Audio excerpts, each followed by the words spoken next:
Good evening, everybody. Welcome back to the Contrarians. This is an awesome, cool, small panel discussion that we have tonight, but we have a very interesting topic. We don't do a lot of lists on the Contrarians, but this came up on our Patreon as a topic to vote for, and it won out. So this is one that we're going to be talking about tonight, and that's top 3 Cure albums. And we're going to go around to each of our wonderful guests tonight, and they're going to give their top 3 Cure albums in order, and we're going to go around in a circle. So everyone will give their number 3, and then their number 2, and then their number 1, and then honorable mentions. So if anybody wants to join any of these discussions, you can join us over at Patreon at any tier. We'll get you into the chats. Different tiers have different benefits, like being able to vote on chats or suggest topics. We also have a Ko-Fi or Coffee if you want to support the channel without donating on a monthly basis. And we also have the TeePublic, which Grant is wonderfully modeling for us tonight. Thanks, Grant. That's what I'm doing. The link is in the description, and you can find any of our shirts there. And a lot of our folks who join us in these discussions, they have their own really cool, neat things going on as well. And we'll kind of pick up what they're doing later on. So why don't we start off? We're going to go around.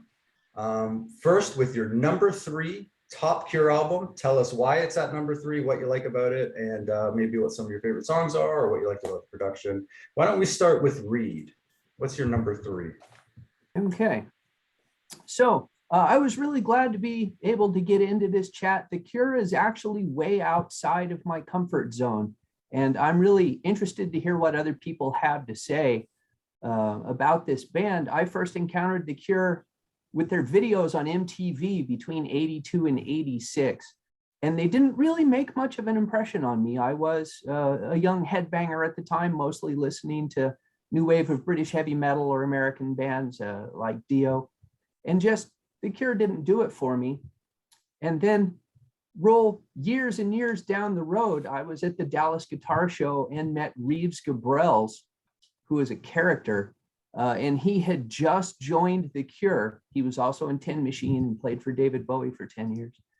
He had just joined The Cure, and he was telling me about it. And I went, well, that seems like kind of a weird fit, because in my head, I'm thinking of like, Let's Go to Bed and songs like that. And he just looked at me and went, you haven't really listened to The Cure, have you? And I went, okay, fair enough. So I went home and did what I do in these situations, which is go to my wife's CD collection and see if she had any Cure, and she did. And I'll get to the album she has later. So my number 3 is Pornography. I also recently got into Joy Division at about the same time, and Pornography is where I really see that Joy Division influence in The Cure. It is just about the darkest album I think I've ever heard. The famous opening line of "Doesn't matter if we all die" is a real attention getter. If you look up moody and atmospheric in the dictionary, you could just have a picture of the cover of Pornography. I think that covers it pretty well. My only downside to that album is I think it's a little one-dimensional in terms of the sound. It's got that 80s gated drum. It's got whatever synthesizer every band in the UK was using in 1984. But on top of that, they layer a very jangly guitar and, of course, Robert Smith's voice, which makes it more interesting than some of their Joy Division-inspired peers. And, of course, their songcraft is just really good. My favorite song on I had to make some notes. My favorite song on that one is A Strange Day, which is just a little bit different than a lot of the other tracks on it, also like Siamese Twins and some of the other tracks. But that's it. Pornography is my number 3. Cool, Reed. Thank you very much. Take it away, Grant. Okay. My number 3. Well, unlike Reed, I really wasn't a headbanger. So I first got into The Cure like in 1985 with Head on the Door.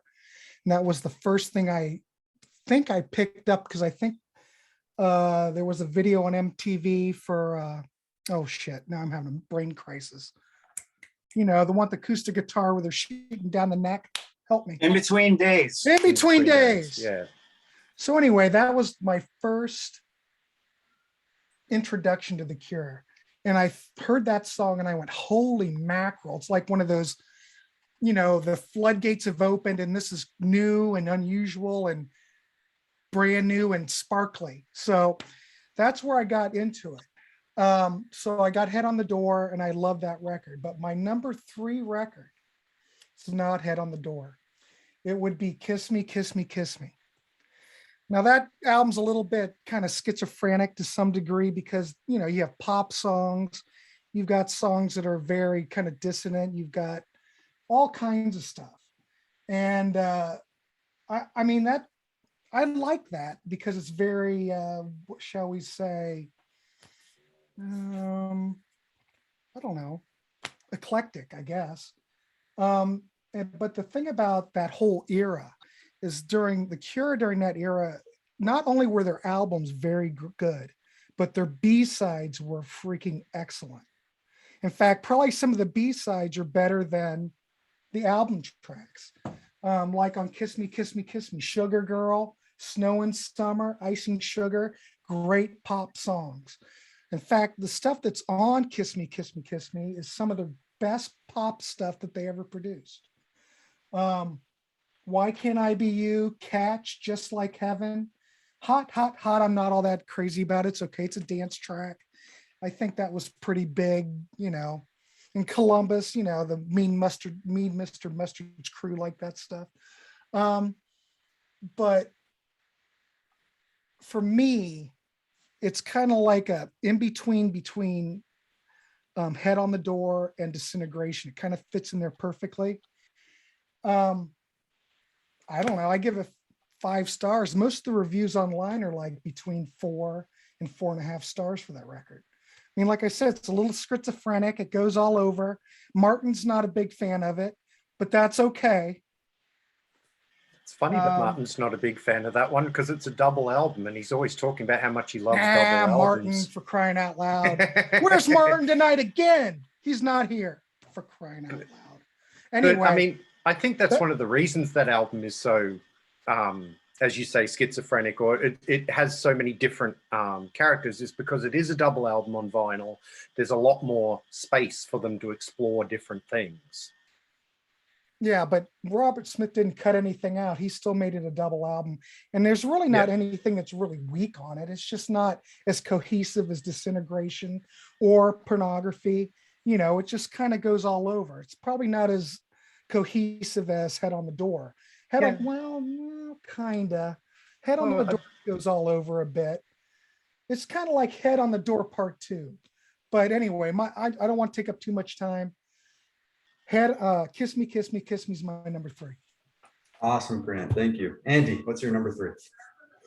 Okay, so The Cure is probably my favorite band. So on some days it's Queen, but if I had to do like a desert island band, if I could only listen to one band for the rest of my life, it would for sure be The Cure. Because their catalog has just the most emotional variety. So there's really like a song for every type of emotion that you could possibly imagine, and even some emotions you can't imagine. And so I'm approaching my picks as sort of desert island picks. These are not like, hey, if you're a newcomer, here's where you should start. These are very kind of emotional, sentimental picks for me. My number 3 is The Top from 1984. Now, this is an album that from the first time I heard it, I was completely smitten with this album. I just adored it right from the very opening strains of Shake Dog Shake. And then through this kind of schizophrenic album that kind of has this weird travelogue feel to it. They explore so many colors. And I was kind of shocked to find out how kind of poorly regarded this album is when I started researching and, you know, reading reviews and just rankings. And this album always kind of ended up at the bottom of lists, and it was kind of slagged off as being, you know, unfocused and schizophrenic and kind of a muddled mess. And to me, this is the first album where Robert Smith puts it all together in one cohesive package. When I say puts it all together, I mean, previous to this album, The Cure did these long mood pieces where the whole album is the same vibe. And they're amazing for that. So for instance, you had Faith, which is, as the cover would suggest, if you can even see it, is just a foggy, gray, melancholic atmosphere for the whole album. The follow-up to that is Pornography. This is like a wrist-slitting, acid-drenched fever dream with, you know, lurid, nightmarish imagery for 40 minutes. After that, they became a synth pop duo, and they did the Japanese Whispers singles. So this lightweight, bouncy synth pop with Let's Go to Bed, and The Walk, and Love Cats. This is the album, The Top, where Robert Smith put it all together. And you hear, you know, you hear that kind of, the angst is in there, but the playfulness is in his voice, which is something that he developed while he was doing the synth pop singles. The kind of exotic, almost world music flavor that you would hear going forward. And he picked some of that up from working with Susie and the Banshees, which he was also doing at that time, you know, touring with them and recording. It's just, to me, it's just a fascinating time in his career where he was burning the candle at both ends. He was almost mentally unwell, but he was like amazingly prolific and doing lots of drugs and writing lots of songs. And, you know, he even did a side project album around the same time. I think it was the same year as this, the Glove album with Steve Severin, plus loads of B-sides. All the B-sides are on this box set. So it's just like his creativity is at this amazingly high ebb. And to me, this is the album where it's the mad scientist, you know, combining volatile chemicals and creating this sort of this template, this kind of fusion that just wasn't there before. And then he would go on to perfect that later on with better lineups and so on. But this is a real emotional attachment for me, this album. And it's a Dark Horse album, and I love those because I'm not tired of anything on this. So that's my number 3, The Top, from 1984. Nice. I always think of that one as their psychedelic album. It is, and it's sort of adjacent to, you know, the Glove record I mentioned with, you know, Steve Severin is very much a psychedelic pop record, and they were doing a lot of mushrooms and acid, and you know, so it's no coincidence. And I love hearing his imagination just explode during this period. And it's just, he'll try anything at this point, you know, like he's not afraid to alienate anybody. And it's just amazing. It's an amazing period for him. Well, The Top is a very contrarian choice. I'm surprised The Top even was mentioned. So I'm going to give you some props. I've seen people write articles about the Cure's discography and leave it out. I mean, in the States, it came out on a different label too. So it's I've got it, but I don't ever. ever listen to it very often. I like the Caterpillar, but other than that, it's not very memorable. Well, of course, there are more least memorable ones coming up after like Blood Flowers and all that. Sure. Well, I'll just say one more thing about The Top. This is actually a little plug for myself. I made a video about this album on YouTube. It's called This Album is Underrated, The Cure, The Top, and it's about 40 minutes long. I'm not on camera, but it's my voice. It's a lot of great footage of the band, and it's me explaining and defending this album and sort of positing why this is like the first real synthesis of all the elements that make up the Cure sound going forward. So check that out if you want to hear me natter on at length about this album. All right. And I agree with you, Andee. It's very easy to like. As soon as it starts, you're like, oh yeah. I mean, when I first got it, I took to it immediately. Yeah, exactly. And that first song has been a set opener for them ever since, you know. So there's something to that. I remember, I'll put the link in the description. So look in the description for the link to that video. Cool. Todd, take it away. Okay, well, my numbers 3, 4, and 5 were very, very, very close. And there was an upset just about an hour ago. And I decided to move my number 4 to number 3. And my number 3 is Blood Flowers. And it's been bothering me for the past week when I've been preparing for this. I kept saying to myself, you need to listen to Blood Flowers again. And and when I did, I discovered that one of the things that I really like about it is that it's heavy, it's noisy, and it's really intense throughout the whole thing. And I really like the really intense Robert Smith songs, but this album has a bunch of them all in a row. I think it's his best vocals. He's really pushing himself. And he just sounds, I mean, he always sounds a little desperate, but he sounds really, really desperate on this album. The guitar work is great. I almost didn't pick it because it's the first album with Jason Cooper on the drums. And I have always really liked the combination of Simon Gallup on bass and Boris Williams on drums. I think Boris Williams is perfect for them because everything is so understated. And I hear some Cure songs with Jason, and I think, stop hitting cymbals. This isn't a Zeppelin song. It's a Cure song.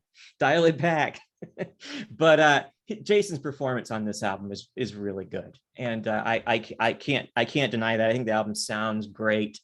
It has a lot of keyboards on it, which I like, but there's so much going on. It's almost like you don't really think about what the individual instrumentation is. It's just this big wall of sound, and it's really intense, and it just goes and goes and goes, but it's also very beautiful. And so I moved it to number 3.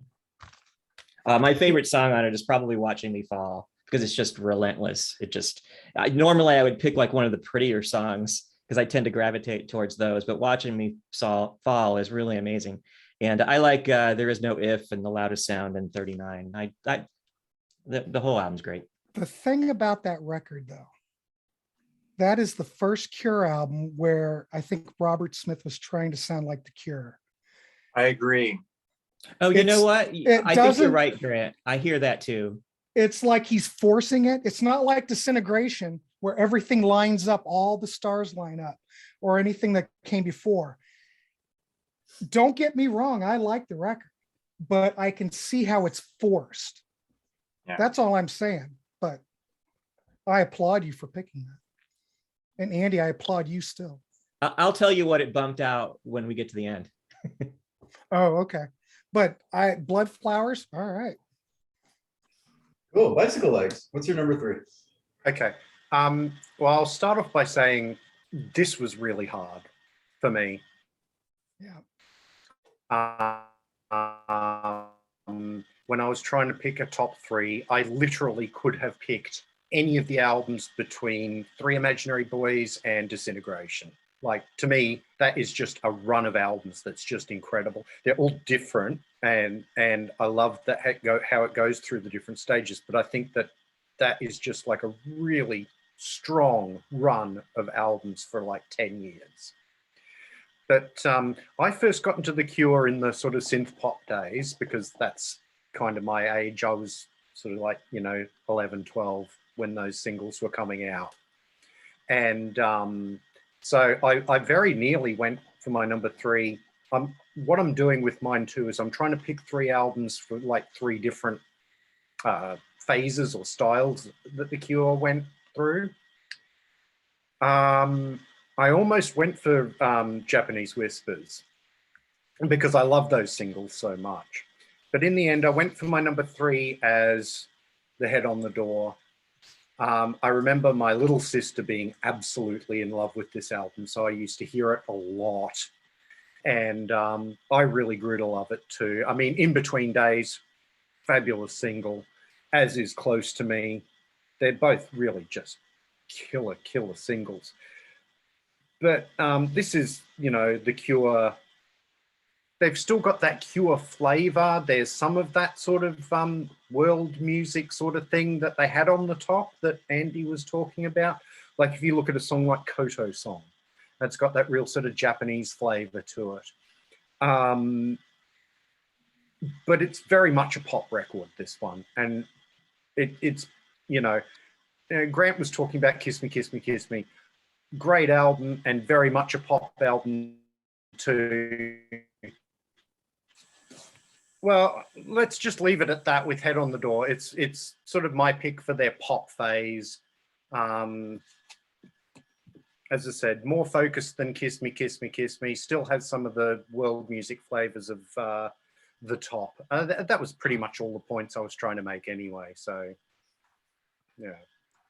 Okay, I'll edit. Worst comes to worst, bicycle legs. If you get cut out again, you could even Yep. like send me your top three and I'll just edit you in. Okay. Like your third, your second, your first, and all that stuff. You can like film it Okay, yourself, cool. and if you want to send it to me. Worst comes to worst, but we'll try again. Reed, what's your number two? Okay, moving on to number two. My number two is Kiss Me, Kiss Me, Kiss Me. I actually like the lack of focus on the album. After being beaten over the head with Robert Smith's issues for an entire album in Disintegration, I need to relax a little bit. And Kiss Me, Kiss Me, Kiss Me allows you to do that because it has such a variety of songs on it. I think The Cure are best doing really two different types of songs. They do sweet pop songs and they do those, you know, angsty Joy Division gothic songs. And you get a lot of both of them. Songs like The Snake Pit could easily have gone on Pornography. And then on the other side, you've got Just Like Heaven. One of the things that I really like about the album, as I was recently re-listening to it, the sweetest songs on the album, if you listen to them really closely, his voice is actually very pitchy on those, which I think is a trick he borrowed from Joy Division, if he's doing it intentionally, and I presume he is. And that actually gives it a little added interest. It's not sweet and syrupy. There's something off about it, right? And I think that adds to the vibe of all of those songs. So it's not just pure pop. For example, listen to Catch, which again is a very sweet sounding song. It's got kind of melancholy lyrics. And that's the other thing is I like songs that provide a contrast between the lyrical content and the sound of the music. If it's a really sweet song that's got really sweet lyrics about, oh, baby, I love you, it's a little syrupy, right? But this is a very song, oh, you know, I used to catch her and I never even knew her name. I love that feel, but then you put those pitchy lyrics on top of it. And there's just something the entire song I'm going, that's a little bit off. But it still is better than being beaten over the head with Pornography. And I love Pornography. It was my number three. It's just Pornography is like whatever 35, 40 minutes of unrelenting assault. And Kiss Me, Kiss Me, Kiss Me just has more interest. So it's not like a Cure greatest hits, but I think of it as a grand tour of what the Cure was. It has a little representation of everything they were up to that point. So Andee was saying his albums are not necessarily ones he would recommend for people to jump on. I would absolutely recommend Kiss Me, Kiss Me, Kiss Me as a jump on point for anybody who was not familiar with the Cure. Yeah, I agree. Yeah. As long as we're talking about Kiss Me, Kiss Me, Kiss Me, I think the song "The Kiss" is way underrated. I think as far Yes. I think as far A as an classic. angsty song where Robert Smith says, "I never wanted any of this. I wish you were dead." I think it's just really, really dark and scary and wonderful. And I don't know why it doesn't get talked about more. Everybody was talking about Just Like Heaven, but that song is way underrated. Or songs like Why Can't I Be You? I mean, just the thought behind that, that's pretty intense. And I like that. Very cool. Yeah, and I love the B-sides, like I said before. Robert Smith just had tons of material during this period. It just was flowing out of it. And a lot of those B-sides, you could have replaced those with something else on the record. A lot of the B-sides are probably stronger than some of the other tracks. You'll see that on Disintegration as well. There's some great stuff. Oh, yeah. But whatever. What's your number two, Grant? My number two, I'm jumping off what Bicycle Legs was saying. My number two is Head on the Door, which is in the reviews, it typically gets 4.5 stars. And that was my introduction into the Cure. Melody Maker gave that album the album of the year. Head on the Door is very poppy, but then it's still a bit gloomy.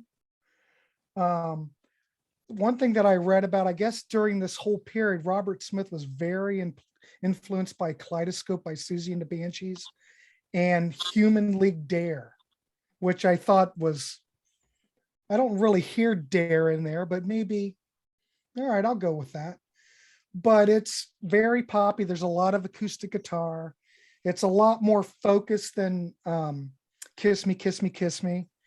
I would say, gosh, some of my favorite songs would be, oh, Close to Me, Coyote's song, In Between Days. I mean, In Between Days is just a classic. And that Tim Pope video is a classic as well, because I remember that vividly when I first saw that video, and it just hit home, and I just never saw anything quite like it or heard anything quite like it. So my number 2 is Head on the Door. Awesome. Thanks, Grant. Andy, what's your number 2? Okay, so I'm not gonna upset the apple cart here. I'm gonna go with Kiss Me, Kiss Me, Kiss Me. Now everyone's been talking about Head on the Door, rightly so. This is probably the most perfect introductory album for The Cure. I think I've often called this my favorite Cure album.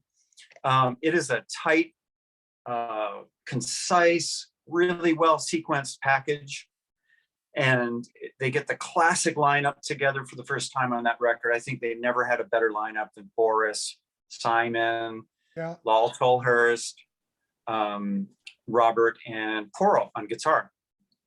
However, I'm going to a desert island. So I got to think about, I need to bring as much music as I can. So I'm going with Kiss Me, Kiss Me, Kiss Me, because this is basically the same band now with just so much confidence. They're just flying high. They can do no wrong. They're cocky enough to do a double album. That allows them to explore a little bit more. It allows them to get darker, it allows them to get poppier, it allows them to get sillier, it allows them to get moodier. It's just this widescreen Technicolor tour of The Cure, and every room, every door you open just has this fantastic new world behind the door. So it's got the best pop songs. It's got, Catch and Just Like Heaven, and what else? The Perfect Girl and songs like that. It's got the playful, kind of silly, humorous songs, which The Cure, people forget this about them. They have a great sense of humor. Hot, hot, hot.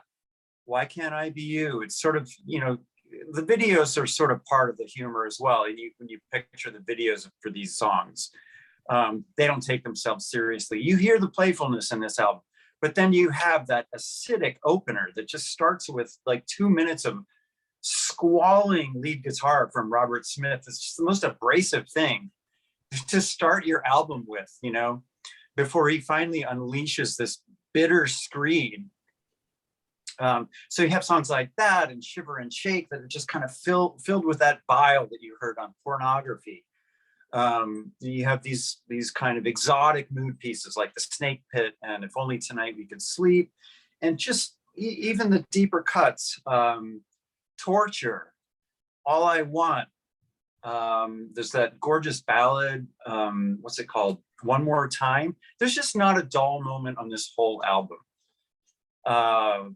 The B-sides, as you mentioned, are just like as good as anything else. There's a little bit of confusion as far as the CD versus the vinyl version.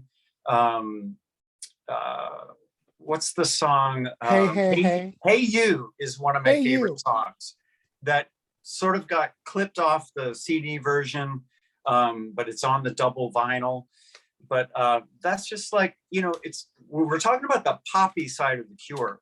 The thing that's great about it is that, like Reed was talking about, there's something off. There's always something off about it. It's either the buoyancy of the music is sort of undercut by a sense of desperation or madness or claustrophobia. I mean, you think of a song like Close to Me, and it's like this guy is like trapped in a box, and he's like, it's nightmarish, when you read the lyrics and you hear the intent behind the vocals, but it's set to this bouncy, the same kind of beat that you hear in George Michael tune, but it's that weird mix. It's that mix of sweet and sour in these songs that make them so affecting. And the songs that are, you know, angsty or noisy or discordant or whatever have an exhilaration to them as well. So it's just impossible to describe the emotions in this music. And that's sort of why I'm picking this album, because it's twice as long as Head on the Door, and it does Head on the Door just as well. You know, like any great double album, it spreads out and you get to hear them try things. It's like Sign of the Times, Physical Graffiti, White Album, you know, Melancholy and the Infinite Sadness. A band like this should be able to do a double album, and they really absolutely pull it off. So that's my number 2. Yeah, and I want to add that that the same album that has Just Like Heaven also has 1,000 Hours, where he says, "For how much longer can I howl into this wind?" And that's just so desperate. And the fact that all that stuff comes together on one album is pretty remarkable. It made an impression on me, that's for sure. Yeah, I was in my 20s. for sure. And what's your number 2, Todd? Oh, my number 2 is Disintegration. I almost say that as a matter of factly because it had to be one of my top 3. I didn't try to mix different eras of the band. I just picked 3 from my favorite era. Disintegration really, I mean, I loved the 2 albums that preceded this one, but when this came out, I'm a big fan of keyboards and synths, and I especially like really atmospheric keyboards and synths. And this just hits you in the face with them from the very, very start. I think that Pictures of You is one of their absolutely best singles. It's got, the whole album's got this really dark atmosphere, but it's also really beautiful, and it doesn't really sound like any other album. It kind of gives you the impression. I mean, I think even if you heard this album and didn't like it, you'd say, "Oh, I don't think I've ever heard an album that sounds quite like that before." I think Fascination Street is way underrated for a Cure song. I've always thought I've always listened to the CD and not the vinyl. So the CD has a couple extra songs on it, and the only thing that I would change about it is I feel like Homesick, which is a bonus track, which is the second to the last song, should be the last song, because I think it's stronger than Untitled, the one that comes after it.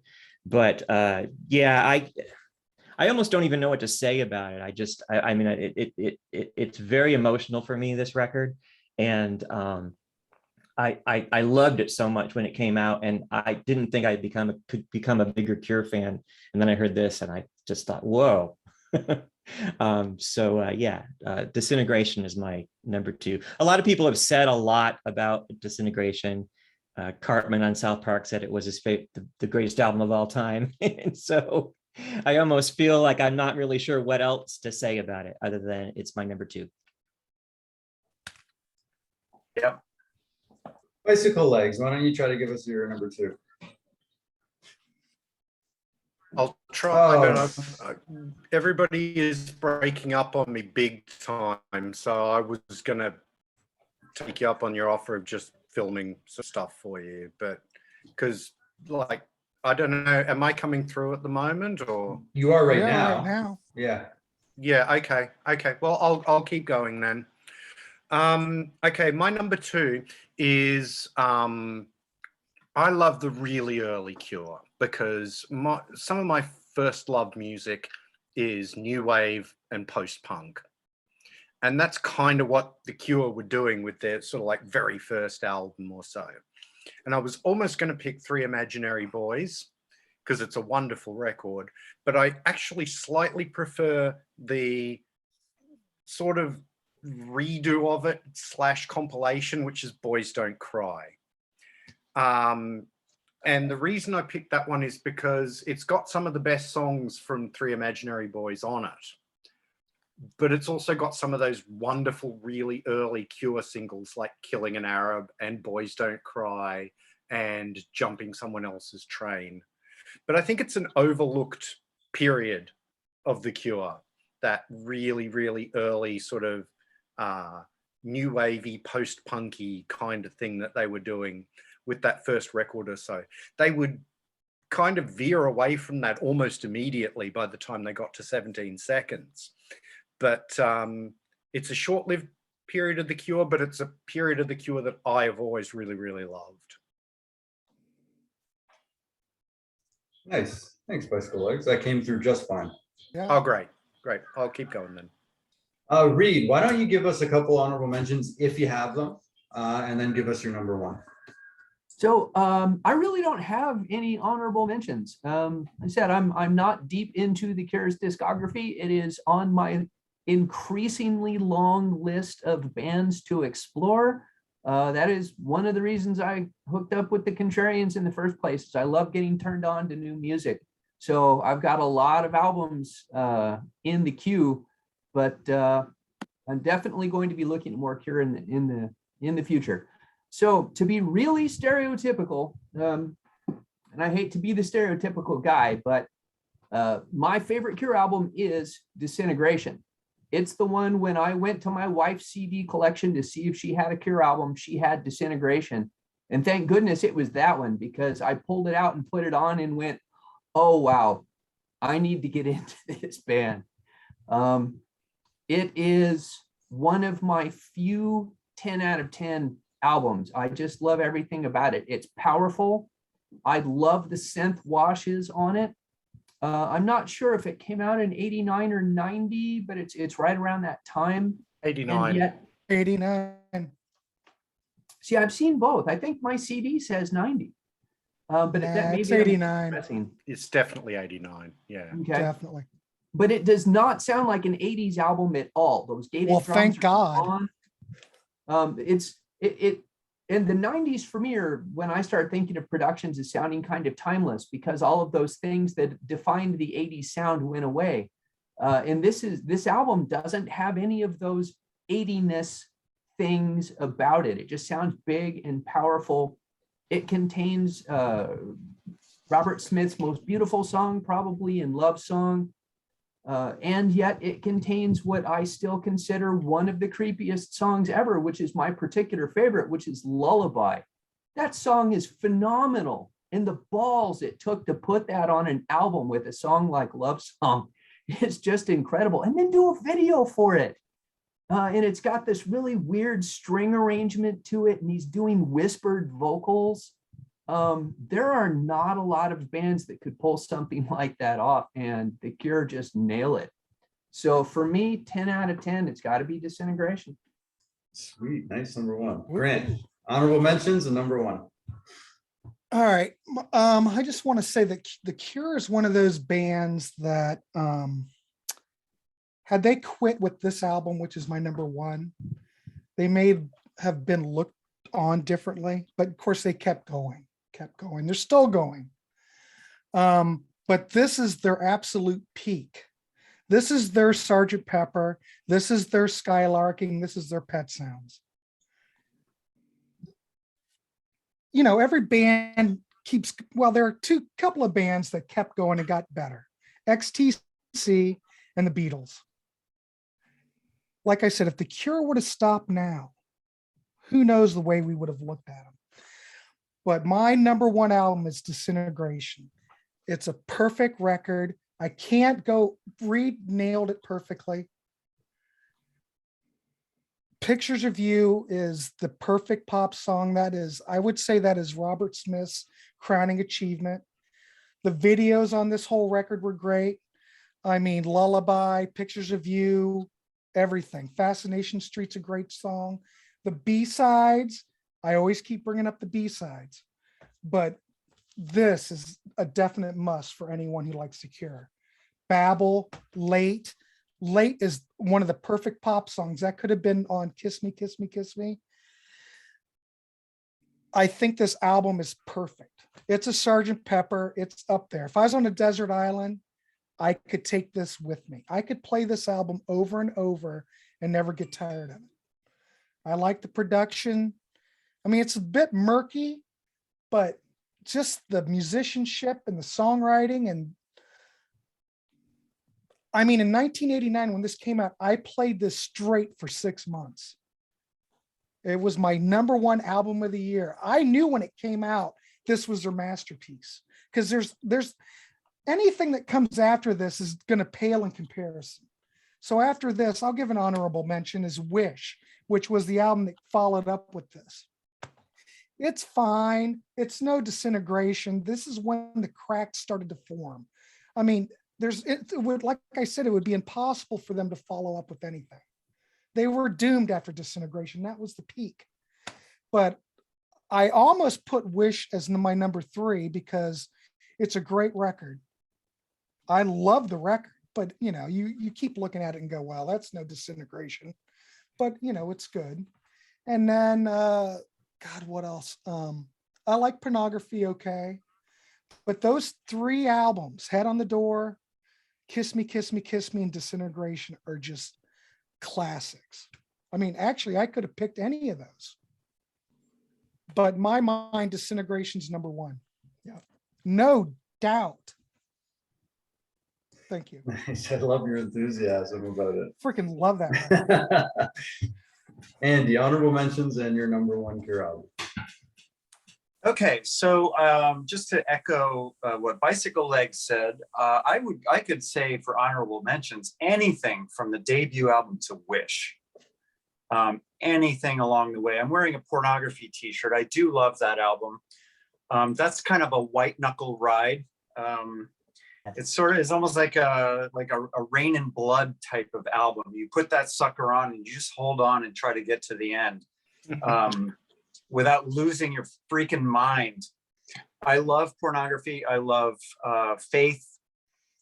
But really anything. They really didn't put out anything bad through that whole stretch. I do love Wish as well. And I agree that there were some, you start to hear them kind of sounding a little redundant at times on that album. But it's also got some of their best songs.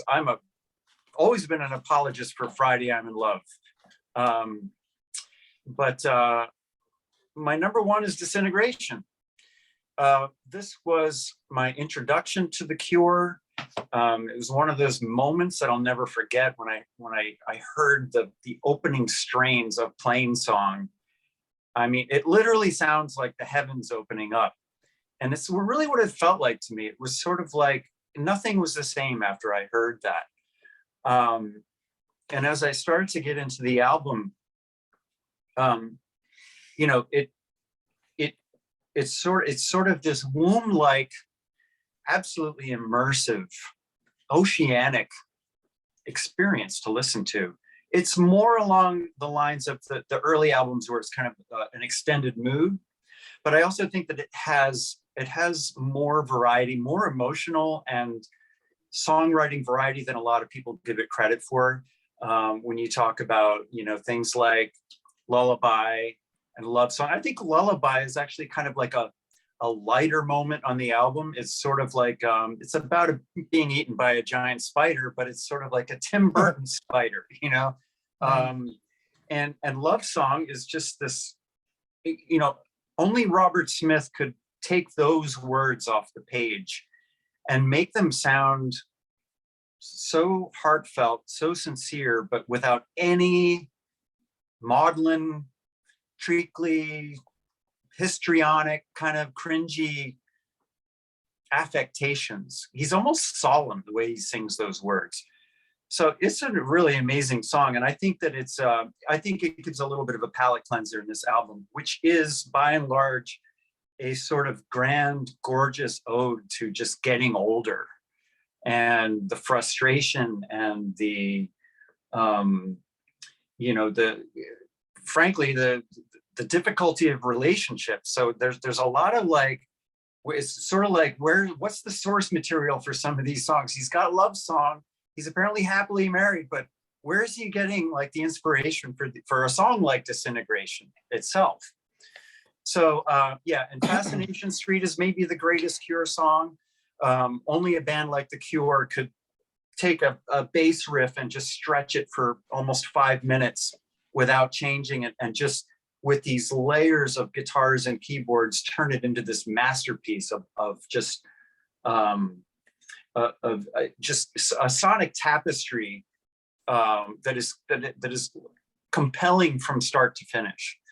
And then you sort of get into like the heart of the album is really Prayers for Rain, Same Deep Water as You, and Disintegration itself. By the time you're getting into the middle of Disintegration, it's like, it's emotionally so devastating. It's sort of like, how am I going to get to the other side of this? And the last two songs do sort of like ease you back down. But this is the work of somebody who was trying to make a masterpiece, and he succeeded. There is nothing that sounds like this album. It's just a world all its own. It's like one of those snow globe villages. It's just its own little place that you get inside there and you live there for, I don't know, how this is 70 minutes long or something. This is basically another double album. So that sort of goes with my desert island thing too. It's like I've got two albums that are essentially as long as double albums. But yeah, Disintegration for me is just an album that you can put on and let it go to the end. And it's just sort of this rich, enveloping experience that has an amazing emotional weight to it. And that's it. Cartman was right. Andee, did you say it was like going back into the womb?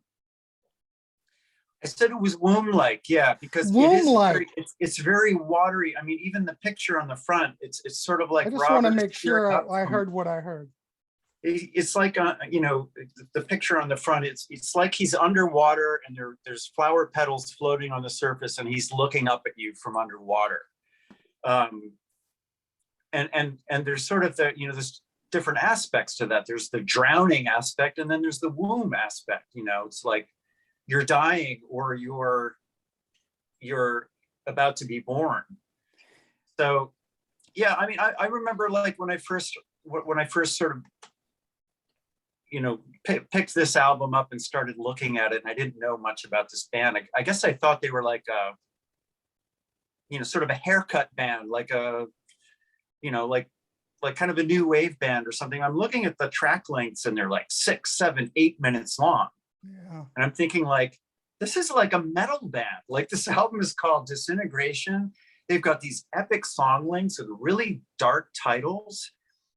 And it just showed to me like the creative bravery of this band to put this album out. I mean, the record label called this commercial suicide when they first heard it. And they were wrong, but it was a really ballsy record to put out for them. But Andee, you know how you were saying that this was someone who was striving to make a masterpiece? There was an interview with Robert Smith, and during this whole period, he was kind of going through like a crisis of some sort. He was getting ready to turn 30, and he felt that everything that he had been written and produced was not everybody who's made a classic album has made their masterpiece by the time they're 30. And he felt that he hadn't made it yet. So at this point, I mean, he was just really, I don't know how to put it, had his gears in motion and decided he was going to make his masterpiece. And he did it, brought it all together. And the whole band was on board too. It was very collaborative. Oh, yeah. This lineup was very collaborative. And you hear, on this bonus version, there's a whole, separate disc with all these other, you mentioned Right. B-sides, but there were all these other ideas they were kicking around. And, by all accounts, it was very much like a harmonious band experience. With the Lal Tolhurst side of it, notwithstanding, he was I sort don't of think the Lowell's on it at all, is he? well, he's other instruments, whatever that means. That means he's not doing anything. He's rolling joints or something or drinking in the corner. Yeah. Oh, So- Todd, have you got something to live up to now, man? It's 3 for We've got Disintegration. 3 You put it at number Disintegrations, 2. All right, Todd, let's hear it. Oh, wait till you hear. Honorable mentions real quick. This is number 4. These two, let me just say that I love all the Cure albums, every single one of them. And this was really hard. And so these two, this was previously my number 3. It got bumped by Bloodflowers. But this, I feel like the modern version of the Cure with, their best lineups. This is where it starts. And this is where they start being a band that sounds like they're important. This is where actually this is the second album produced by Dave Allen, but I think Dave Allen was real important to their sound during this time. And everybody has already said all the best stuff about Kiss Me, Kiss Me, Kiss Me. I love it. 1,000 Hours is one of my favorite songs of all time. Real quickly, Pornography, of course, I love it. Faith, which I don't have a physical copy of, I love. The Top is where they're almost there. They're almost to the point of where you could see how this was leading up to Head on the Door. A really strong album that doesn't get enough attention. This one, Wild Mood Swings, has some great songs, and it also has Club America, which is probably the worst Cure song of all time. So I feel like this one is 2/3 of a good Cure album. But Todd, what's the opening track on that? Remind me. Want, and it's really good. Oh my God, you thought Way that this underrated. album was going to start, you thought this was going to be like a continuation of Disintegration. Yes. It's that good. And yeah, and Well, it's not. after that, it has its moments. Yes. But it also has some but some weak points. that song is incredible. I don't think these two are bad at all. The Cure and 413 Dream. Before 3, one of the songs on this song is one of my favorite Cure songs of all time, and I love it. But the show is called The Contrarians, right? Oh boy. So this is my choice for number 1, Wish. Nothing wrong with that. I don't see the cracks forming. I hear what everyone's saying, but There's I cracks. don't see it. There's cracks, Todd. I'm going to take your word for it. This album starts with, it doesn't start in a very commercial way. It kind of starts with some pretty deep tracks. I mean, Open and High and Apart are not, that's not the accessible part of this album. I think Friday I'm in Love is great. I think I don't think I'll ever get tired of that song. Right. I think Trust is beautiful. As a prog rock fan, I love that Trust has Mellotron in it, which is probably the one thing that I almost expected Disintegration to have more Mellotron. A Letter to Elise is my favorite Cure song, and it is probably a top 3 song of my favorite songs of all time. I usually can't talk about it without breaking up. I love it so much. I think it's the best bridge in a Cure song, and I think it might be the best bridge in any song, and it leads into Robert Smith's best guitar solo, and I just think that song is absolutely gorgeous, and it will always be my favorite Cure song. And then Cut follows it, which is really heavy. I just think and my favorite thing, and one of my favorite things about it is it has my favorite Robert Smith lyric in the song End, and which starts with a great Simon bass line. But there's a lyric in End that goes, please stop loving me. I am none of these things. And I just absolutely love that. I feel bad for him because I don't know why he feels that way, but I just think that is just a wonderful, angsty, totally Robert Smith thing to say, and it's my favorite Cure lyric, and I just think this is a really strong album, and I chose it as my number 1. And that's not to take anything away from Disintegration, because those two albums, the distance between my number 2 and my number 1 is basically nothing. So and Todd, since you said Wish, I'm going to throw out a couple B-sides. The Big Hand, which was the B-side of A Letter to Elise. Freaking brilliant. Yeah. Why was that not on the record? In fact, I agree. There's a live version that's on YouTube that they did. Oh, geez, what year was it? I actually saw them on the Wish tour. It was phenomenal. But there's like a later version they did of it. I don't know, look it up on YouTube. I don't know. But the live version of that, freaking brilliant. But Scared as You, which is the B-side of Friday I'm in Love and Halo, all that stuff is just great. Yeah. Like I said, if anybody's into The Cure, get this B-side box set. It's freaking wonderful. And another thing I wanted to say about them, and I've heard that this song is basically just Robert Smith, but there's a song called, oh, hang on a sec. Let me get it, because I meant to grab this. It's on the X-Files Fight the Future soundtrack, and it's called More Than This, and it's gorgeous. It's absolutely beautiful. I It's love wonderful. that song. So yeah. And it's on that Great box set stuff. too. Yeah. I got the Letter to Elise single here. This has the big hand. A Foolish Oh, Arrangement. yeah. Remember that one? That's Yep. nice. What's the front of it look like? Show me the front. Well, I don't know what the front is, but it's basically these doodles. Okay. This is when Porl was doing all the artwork. Oh,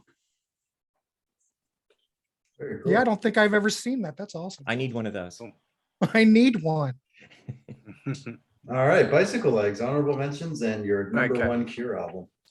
Well, as I said right at the top, I could have picked any album from Three Imaginary Boys all the way through to Disintegration. If we did this show in a week's time, I'd probably have 3 completely different albums. So that's how I am with this band. Wish is an interesting one because it's a double album on vinyl too, but I feel like it's a double album that would have been better as a single, but that's just me. Again, when I was picking my pop album, I almost went for Japanese Whispers. I ended up going with The Head on the Door. When I was going for the sort of early post-punk, I almost went with Three Imaginary Boys. I ended up going with Boys Don't Cry. For their sort of moody goth period, if you want to call it that, I almost went with Pornography. I ended up, my number one for today, as I say, this could change from day to day, is Faith. I love the moodiness of this album. It's not quite as, like, probably the reason I picked this one over Pornography is simply because it's not quite so relentless. Like Pornography, if you're not in the right frame of mind and you listen to that album, it can mess you up. I don't know that Faith is quite that dark, although the cover is, you know, just as I think Reed said, it's like, you know, just completely gray. No, Todd, sorry. It's just this completely gray sort of mess. I would show it if I had my camera on, but I love the mood of this. As Andee said, these albums are like a mood ride from beginning to end. And I love the ride that this album takes you on, starting with The Holy Hour, going into Primary, which I think is one of their great early singles. I always loved that song. Remember, used to see the clip for that. Other Voices is great. All Cats Are Great. Love that song. Really, really love that song. And then you get into The Funeral Party. I mean, how goth is that? Just that title, you know? And then Doubt, and then The Drowning Man. I mean, these titles, just the titles give you that take you on that journey, and then the music fits it perfectly. And then you get into Faith. It's interesting that later on, when they went into the pop era, as Andee was pointing out, they sort of did this sweet and sour thing where the music became a lot sweeter, but the lyrics were still often, not always, but often quite dark. With this, you get the dark lyrics and the dark music as well. When Andee mentioned that sweet and sour sort of thing, I thought of a band that probably couldn't be more removed from The Cure, but they do that sweet and sour thing a lot, and that is one of my favorite bands, which is They Might Be Giants. And a lot of people think of them as a real pop band, you know, but you listen to their lyrics, and their lyrics are about death and, you know, really, really dark shit. Which I just love that. And that's what The Cure did do later on. But this album, dark lyrics, dark music. And I think from that period of the band, this is my favorite, at least it is today. Sounds like we Awesome. need to do a They Might Be Giants video somewhere. Oh, don't even get me started. Maybe we should do that on my channel. Game I don't on. know. Yeah, I'd be interested in that. Very cool. Awesome. Awesome lists, everybody. So I'm gonna say my favorite is probably the X-Files Fight for the Future. That's probably my top Cure release. No, but cool. I actually took some notes, and I'm probably gonna start with Kiss Me, Kiss Me, Kiss Me, The Head on the Door, and Disintegrated. Sounds like that's a good consensus to start with the Cure. So I actually got those loaded up on my Spotify already. So It's and an excellent 3-run, like it's a run of 3 albums. Head on the Oh, Door, nice. Kiss Me, Kiss Me, Kiss Me, Disintegration. cool. It's a run of 3 albums. Probably listen to them even in that order, I reckon. Cool, I will. Why don't we go around and everyone can either give a plug or say hi to somebody or just say goodbye. So Reed, do you have anybody you want to say hi to? Any plugs? Nope, no, I'm net neutral. I am just spending my life mooching off of other people's channels, and thank you for giving me a forum to Exactly. say my piece. Very cool. Thanks, Reed. Grant, how about you? I'm like what Reed says, but Peter Kerr is having a slow burn slow burn album discussion. I don't know if Reed's going to be there. Bicycle. I don't know who's going to be there. Yeah, I'll be there. Okay. I So better be that's- there. It was my topic. Well, see, there you go. So a group of us are going to be there. And his channel is called Rock Daydream Nation. I don't need a channel. There's plenty of channels to get on. So I'm just going to give a plug for that since Peter's not here. But yeah, so that ought to be a great topic. Slow burn albums. Nice. Todd, how about you? That's all I Oh, got. sorry. No, you're good. I don't have anything to plug. I'm about to maybe start appearing on a different channel, but it hasn't happened yet. So maybe at some point I'll have something to plug. But no, that's it. Thanks. This was fun. Cool. Thanks, Thanks Todd. for voting for this topic. I did, after I said that at the beginning, I don't know if we actually voted on this. I think we kind of just came to a consensus because some folks just really wanted to talk about this, right? Yeah, I don't know yeah, how this possibly. happened, but about Yeah, you're damn right. time I'm we sorry, I did forgot something about like that. this. No, I got confused too because I said that in the beginning. It was voted on, but I think you're right, Todd. I think Yeah. it was like a consensus thing. How about you, Bicycle Legs? Well, I have a channel and it's simply called Bicycle Legs, and we've lost Andee, which is a bit of a shame because he was talking about his video, the top that he did on the top, and I actually have a little series on my channel that's probably the most popular thing that I've done so far, where it's called In Defense Of, where I take an album that the critics or the fans really hate by a particular artist, and I actually point out that there's actually some good stuff on it. I don't necessarily sell it as the best thing in their catalog at all, and the top would be a good topic for that series. Oh, I yeah. think. But yeah, I do videos. I'm sort of mostly so far covered sort of progressive rock and new wave bands, but I'm looking to branch out a bit from that. I haven't done any panel discussions yet. I must look into trying to do some of those. But yeah, come and look. Just search Bicycle Legs on YouTube. I'm on Twitter and Instagram as well. If you're just at Bicycle Legs. Very cool. And Andee had to drop out. Hope he's okay. I know Andee's got his a new album that just came out from Sheer Velocity called Tiny Songs, which is really cool. I've already picked it up and checked it out. It's really cool. And the video that Andee mentioned that I'm going to post a link in the description. Other than that, we've got our own Patreon. If you want to join these panel discussions, we also have a Ko-Fi where you can donate without subscribing on a monthly basis. And we also have TeePublic, which Grant is beautifully fashioning for us right now. There you go. Grant. There you go. Thank you, Grant. I'm Other gonna than that, I'm gonna have to get a different color.